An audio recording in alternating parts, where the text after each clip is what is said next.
زندہ کیا. جب زندہ کیا تو رحم مادر میں جب نطفے کے ساتھ بعد ازاں زندگی کا آغاز ہوتا ہے، بچہ وجود میں آتا ہے، پیدا ہوتا ہے، تو یہ پہلی زندگی ہو گئی. کنتم امواتن، عدمیت، یہ اس کی پہلی موت ہو گئی. اس مقام پر دو موتوں کا ذکر ہے. موت ہو گئی، پھر ہم نے زندہ کیا، پھر وہ زندہ. اب ہم اس وقت اس زندگی کے حال میں ہیں، زندگی چل رہی ہے، پھر آنکھیں بند ہو جائیں گی. موت جب آ جاتی ہے، جب موت آ جا، جس کا منظر آپ نے دیکھا اور ہمیشہ دیکھتے ہیں، جب موت آ گئی دوسری، جب انسان اس دنیا سے رخصت ہوا تو دو موتیں مکمل ہو گئیں. کنتم امواتن میں پہلی موت تھی بشکل عدم، ثم یمیتکم میں دوسری موت آ گئی بشکل وفات. موتیں دو ہو گئی، حیات اب تک ایک تھی. فاحیاکم، اب اس موت کے بعد پھر رب نے فرمایا جیسے پہلی موت کے بعد فاحیاکم زندگی تھی، اسی طرح قاعدہ قرآن کا یہ ہے کہ جب دوسری موت آئی اس کے بعد پھر زندگی ہے. ثم یمیتکم ثم یحییکم، پھر اللہ تمہیں موت دے گا اور موت کے بعد تم انہیں قبر میں دفن کر کے چلے آؤ گے. ایک عام اندھا شخص یہ سمجھے گا کہ موت اس کا خاتمہ بن گئی، مگر رب کائنات نے فرمایا ثم یحییکم، اس موت کے بعد تم زیر زمین دفن کر دو گے، رب ان کو پھر زندہ کر دے گا، رب ان کو پھر زندہ کر لے گا.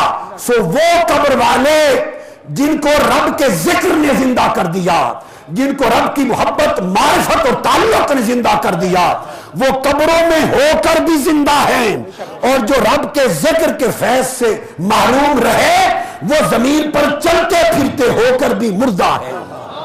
بہت لوگ جسمانی حیات کے باوجود مردہ ہیں، اور بہت لوگ قبروں میں جا کر ظاہری وفات کے بعد بھی زندہ ہیں. ثم یحییکم، پھر زندہ کر دے گا. اب بعض لوگوں کو یہ خیال مغالطہ گزرتا ہے تفسیر کے باب میں، وہ سمجھتے ہیں اس سے مراد ہے جو قیامت کے دن جی اٹھیں گے، اس سے مراد ہے قیامت کے دن بعث بعد الموت، وہ زندگی ہے. یہ مغالطہ غلط ہے، انہوں نے قرآن کی نص کو نہیں سمجھا. قرآن پھر اس کے بعد بعث کا ذکر کرتا ہے. ثم یمیتکم ثم یحییکم ثم الیہ ترجعون، اس کے بعد تم پھر قیامت کے دن اٹھائے جاؤ گے. تو پتہ چلا کہ قیامت کا دن کا اٹھنا یہ 5واں مرحلہ ہے. چوتھا مرحلہ قبر کا ہے. بعد از جنازہ و تدفین قیامت تک اللہ کے ذاکر، شاکر اور عارف بندے خدا کے ولی وہ زندہ ہیں اور قیامت تک زندہ رہیں گے. اور ان کی زندگی کی علامت یہ وہ لوگ ہیں جو دمادم ان کی زیارت کے لیے آتے اور ان کی زیارت کے لیے جاتے ہیں. اب چونکہ اللہ پاک نے اپنے ذکر سے ان کو زندہ کیا، پھر رب کائنات اس ذکر یوں ہی نہیں کرتا، جس کو محبت نہیں کرتا اس کا ذکر نہیں کرتا. آپ بھی جس سے محبت نہ ہو اس کا ذکر نہیں کرتے، نظر انداز کرتے ہیں. کوئی ذکر کرے بھی تو دھیان دوسری طرف کر لیتے ہیں، سنتے بھی نہیں ہیں. محبت جو نہ ہوئی، پیار جو نہ ہوا، چاہت جو نہ ہوئی، اگر محبت نہ ہو تو کسی کا ذکر سنتے بھی نہیں، کرنا تو دور کی بات ہے. اور اگر محبت ہو جائے تو اس کے ذکر کے سوا کوئی اور ذکر کرتے ہی نہیں ہیں. تو رب نے جب کہا فاذکرونی اذکرکم، میں تمہارا ذکر کرتا ہوں، تو جن کا ذکر رب کرتا ہے، اور رب کا ذکر کرنا اس روئے زمین پر قیامت تک ان کے ذکر کی دھوم مچی رہتی ہے. یہ رب کا ذکر ہے. عرش پر الگ کرتا ہے، فرش پہ الگ کرواتا ہے. اور یہ ذکر تب ہوتا ہے کہ رب ان سے محبت فرماتا ہے. محبت کے بغیر ذکر نہیں کرتا. تو قرآن مجید نے فرمایا فسوف یأتی اللہ بقوم یحبہم ویحبونہ، اللہ ایسے لوگوں کو لائے گا کہ وہ اللہ ان سے محبت کرتا ہوگا اور وہ اللہ سے محبت کرتے ہوں گے. اب یہاں ایک لطیف نکتہ ہے، دو محبتوں کا ذکر ہے. اللہ کا بندے سے محبت کرنا اور بندے کا اللہ سے محبت کرنا. تو وہ بندے جن کا اللہ سے رشتہ محبت قائم ہو جائے وہ صرف محب ہی نہیں رہتے، وہ محبوب بھی ہو جاتے ہیں.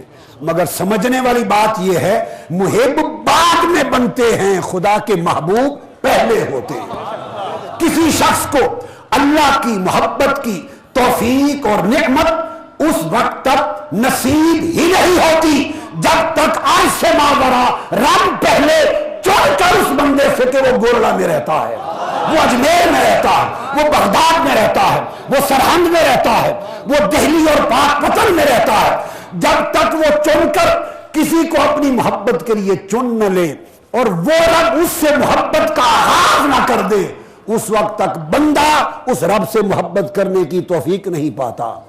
بخاری اور مسلم کی متفق علیہ حدیث ہے، ابو ہریرہ رضی اللہ تعالیٰ عنہ راوی ہیں۔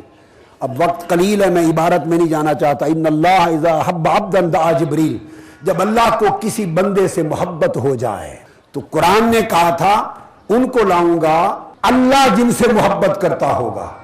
آپ یہ ترتیب قرآنی دیکھیے، نہیں فرمایا یحبونہ و یحبہم، وہ اللہ سے محبت کرتے ہوں گے اور اللہ ان سے محبت کرتا ہوگا، یوں نہیں فرمایا۔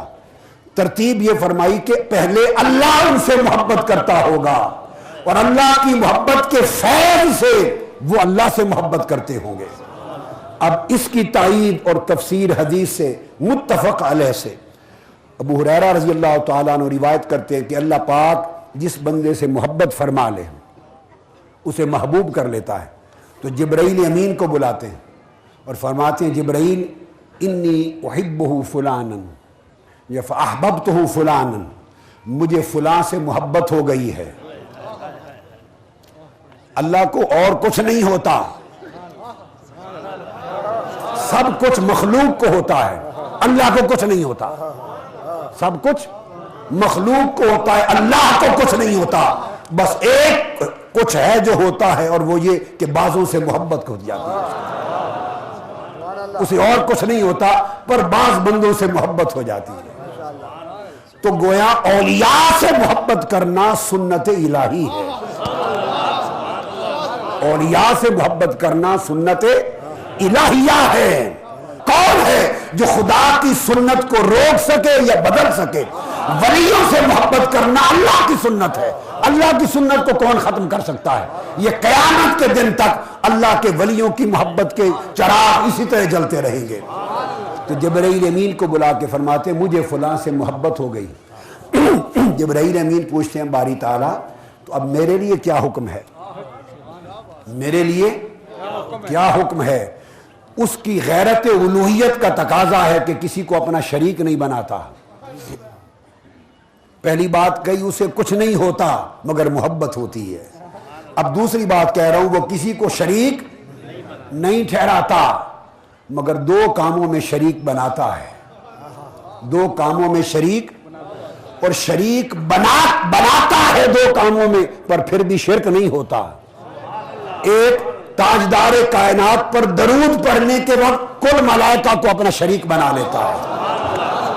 ان اللہ و ملائکتہ یصلون علی النبی، واو مشرکہ آئی ہے للتشریک، اللہ اور اس کے فرشتے مشارکت کے ساتھ نبی پر درود پڑھتے ہیں۔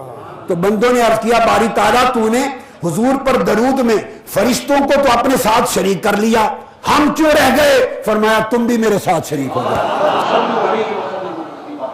تم دوڑے شریک ہو جاؤ، درود بھی پڑھو اور سلام بھی پڑھو۔ ایک حضور کے درود و سلام میں مخلوق کو اپنے ساتھ شریک کرتا ہے، یہ اشتراک ہوتا ہے، شرک نہیں بنتا۔ اور ایک ولیوں سے محبت کرنے میں مخلوق کو اپنا شریک بناتا ہے، اشتراک کراتا ہے، شرک نہیں کرتا۔ جبرائیل امین پوچھتے ہیں میرے لیے حکم کیا ہے؟ فرمایا فاحببہ، جبرائیل اب تو بھی محبت کر اس سے۔ اب کہاں جبرائیل، کہاں بولنے کی نگری، یہ بستی کہاں جبرائیل، کہاں پاک پتن، کہاں جبرائیل، کہاں معروف کرخی، کہاں جبرائیل، کہاں اویس کرنی۔